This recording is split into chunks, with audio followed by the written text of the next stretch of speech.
I'm back, baby. Wait a second. Oh, yeah, that's good. Here we go. This is just a test. Just a test. Listen, welcome back to another episode of Living Well Wednesdays with LB. That's me. I'm Lawrence Bill, LB, member of Delta Psi Sigma chapter of Phi Beta Sigma Fraternity Incorporated of Milwaukee, Wisconsin.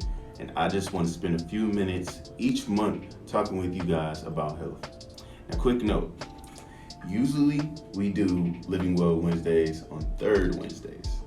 But ironically, last Wednesday, this was me.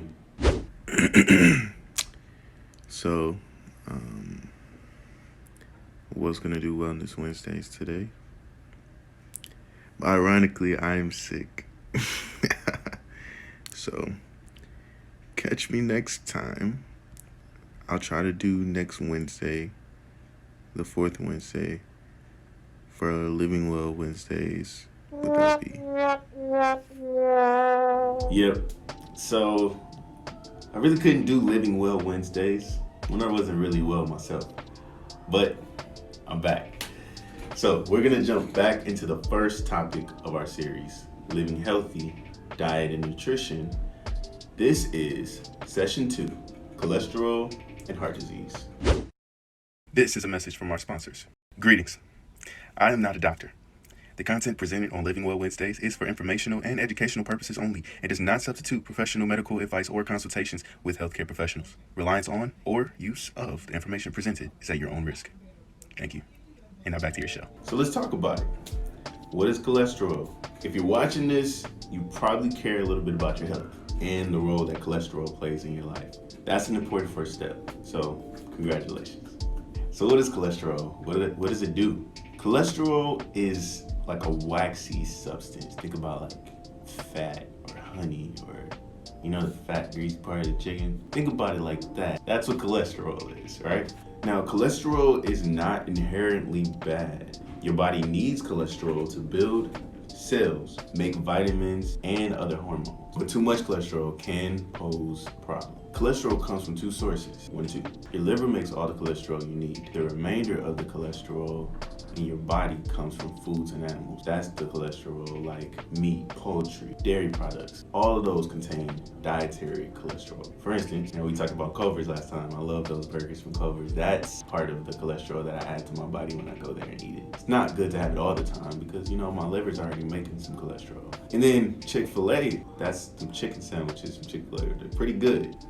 Those are also considered cholesterol. So just these things are considered the sources that cholesterol comes in. Those same foods are high in saturated and trans fats.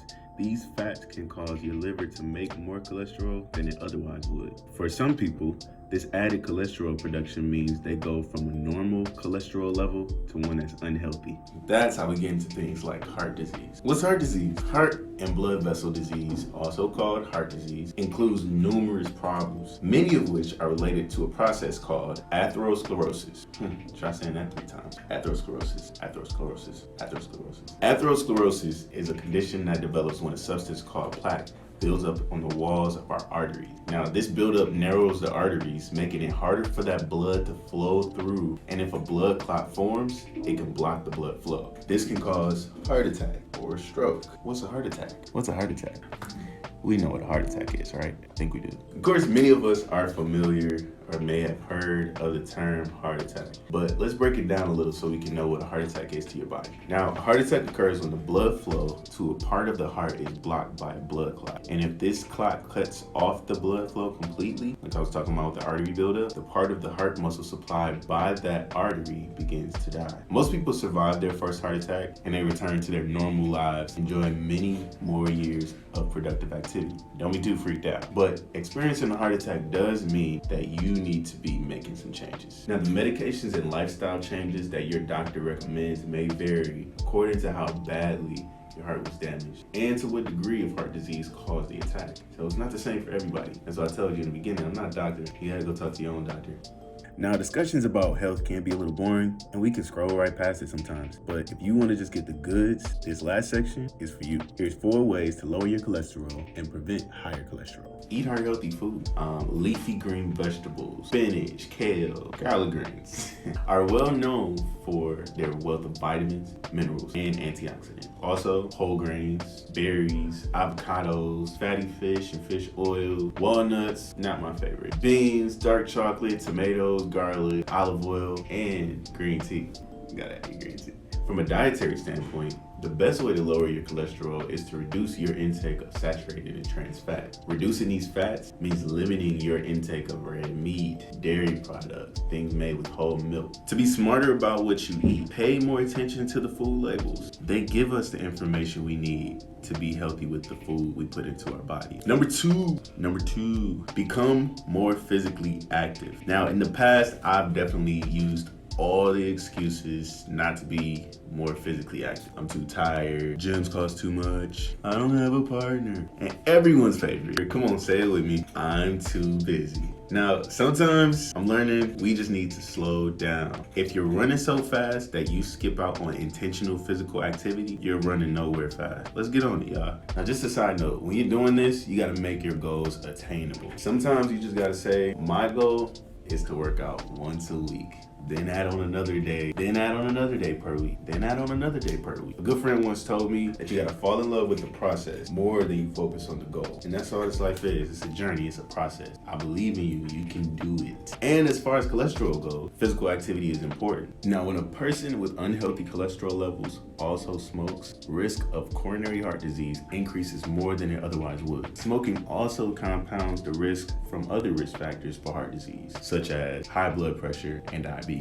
That goes for smoking and vaping. By quitting, smokers can lower their bad cholesterol and increase their good cholesterol. If you want to know more about bad versus good cholesterol, Google LDL versus HDL cholesterol. Gotta love Google. And finally, number 4, losing weight. Being overweight or obese tends to raise bad cholesterol and lower good cholesterol. But a weight loss of as little as 5 to 10% can help improve cholesterol numbers. Now I'm gonna stop here because that's our topic for next month. So come back more on obesity and all that losing weight stuff. I got you on that next month. And if you would like any of this information for yourself, the links are in the chat.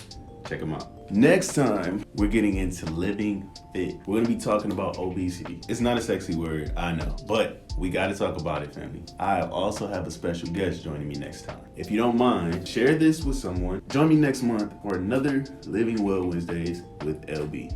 That's me. And one quick note before I go. Milwaukee, you see this word on my shirt here? You see this word? Yeah, vote. We have an important local election coming up on April 5th. If you haven't thought it was important to vote before, know now that it definitely is. Matter of fact, in-person absentee voting began yesterday throughout the Milwaukee County. For locations and times, you can visit the in-person absentee voting link on the Milwaukee County website or contact your municipal clerk's office. Get registered, get informed, and get out to vote. And remember, live healthy, live fit, live responsibly, live risk-free, and live balanced. Love y'all, family.